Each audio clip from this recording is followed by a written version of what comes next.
बिस्मिल्लाहिर्रहमानिर्रहीम। हम सफ़र कर रहे थे फैसलाबाद का, तो रास्ते में ना एक पुलिस वाले ने हमसे लिफ्ट मांगी। दौरे हाजिर की बात बताने लगा वो, और मुझे कहने लगा कि लामा साहब आप क्या करते हैं? मैं क्या जी मैं बयान कर रहा हूँ। उसने कहा एक छोटी सी बात बताऊँ आपको, आप वो भी बयान कर दें। हमने फरमाया बताओ। मैं ज़रूर बयान करूँगा, आप बताएं। उसने कहा कि हमारी ड्यूटी लगी एक दफ़ा एक जगह पे, तो हम जब वहाँ पे स्टेशन पे रुके तो क्या देखते हैं, रात का वक्त था, रात का 1 बज चुका था। एक बूढ़ा शख्स ज़ईफ़ुल उमर बेचारा, कभी मारा उधर जा रहा है, कभी उधर जा रहा है, बड़ा परेशान नजर आ रहा है। हम जाकर उस बाबे के पास पहुंचे, कहा बुजुर्गों क्या बात है, इतनी रात हो गई, आप कभी उधर परेशान हैं, क्या बात है?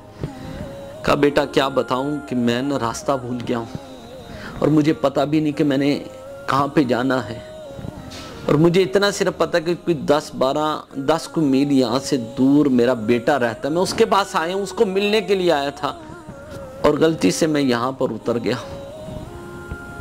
तो मेरे पास फ़ोन भी नहीं कि मैं उसको फ़ोन करके बुलाऊं। तो वो पुलिस वाला कहने लगा बाबा जी कोई बात नहीं, आप मुझे नंबर दें, मैं आपकी बात करवाता हूँ उससे। मैंने कहा ठीक है बेटा, ये लो। नंबर दिया, मैंने उसके बेटे को फ़ोन किया, उसके बेटे ने फ़ोन उठाया। मैंने कहा कि अपने बाप से बात कर ले। जब उसने अपने बाप से बात करने लगा तो बाप ने कहा बेटा मैं यहाँ पे भूल गया हूँ और इतना दूर पीछे हूँ, तो मुझे आके ले जा। तो वो कहने लगा अब्बा तेरी पुरानी आदत भुलन वालियां गईया नहीं, मैं रात नूं सुत्ता पिया हूं, मैं सुत्ता उठ के तेरे वास्ते कित्थे आवां, मेरे को नहीं आन हुंदा, उत्थे ही पिया रहो मरिया रहो, ते सुबह आ जी आपे। कहंदा मैं सुनिया ते पापा ज़ारू कतार रोन लग पिया। मैं क्या बाबा जी की कहंदा पुत्र? तो उन्हें क्या पुत्रा कुछ नहीं कहंदा, छड़ दे। तो क्या मैं क्या बाबा जी ते चलो कोई नहीं, वो नहीं आंदा ते असीं छड्ड आने आ। ते बाबा जी कहन लगे बार बार हुण बेइज्जतियां ते नहीं करवाइयां जांदियां ना। असी फिर पूछा बाबा जी तुहाडा कोई होर भी रिश्तेदार इत्थे होवेगा, दसो असी उन्होंने बुला देने आ। उन्हें क्या ठीक है पुत्रा, तू 15 किलोमीटर ना मेरी धी रहिंदी हो, कि मेरी धी नूं ना फोन कर। उन्हें ना धी कहंदे बाबा जी ने मैनूं नंबर दिता, मैं उहदी धी नूं फोन किया, तो मैं उन्होंने दसिया कि तेरा बाप ने इस जगह ते। उन्हें कहा मेरे बाप नाल गल ते करवा। धी ने गल की ते ज़ारू खतार रोन लग पे, धी भी रोन लग पई ते बाप भी रोन लग पिया। अब्बा जी तुसी भुल गए हो?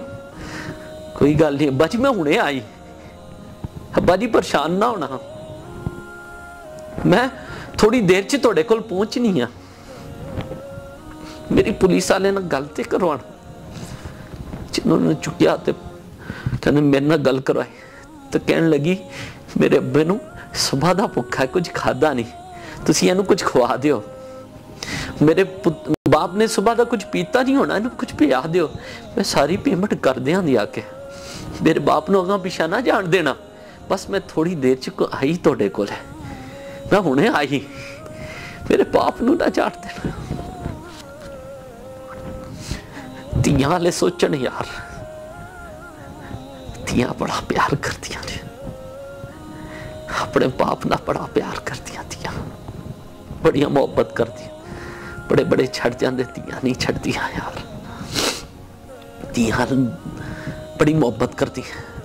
पुलिस वाला कहने लगा कि असी रुके, बार बार हर 10 मिनट बाद 15 मिनट बाद मैं आई, मैं फलानी जगह ते पहुंची। अपने खामद ने भेजिया रात नूं 15 मील दूर तो उहदे बाप नूं लैके गए। फिर कहंदा मैं फोन किया तो बाबा कहन लगा पुत्रा तेरा शुक्र है मैं घर पहुंच गया। मेरे घर आने तो पहले मेरे धी ने मेरा बिस्तर भी तैयार किया सी, मेरे वास्ते खाना भी तैयार किया सी। यार एक तरफ पुत्र गालां कढ़दा, एक तरफ धी जिहड़ी है उन्हें रात का वक्त नहीं देखिया। धीआं बड़ा प्यार करदियां जे, बड़ा प्यार करदियां ने धीआं, ते धीआं नाल तुसीं प्यार करया करो। कहंदा पुलिस वाला कहंदा कहंदा मेरियां 3-4 धीआं सन, मैं कदे तवज्जो नहीं सी दी, उस तो बाद मैनूं बड़ा प्यार हो गया, धीआं नाल बड़ा प्यार हो गया यार। तियां जैसा कोई नहीं, तियां जैसा कोई नहीं होता। बस अल्लाह ताला, अल्लाह जो भी देता है, बस अल्लाह ताला करम फरमाए, मेहरबानियां फरमाए। तो बस यही कहना, माँ बाप नाल प्यार करया करो यार। माँ बाप एक अनमोल तोहफा है।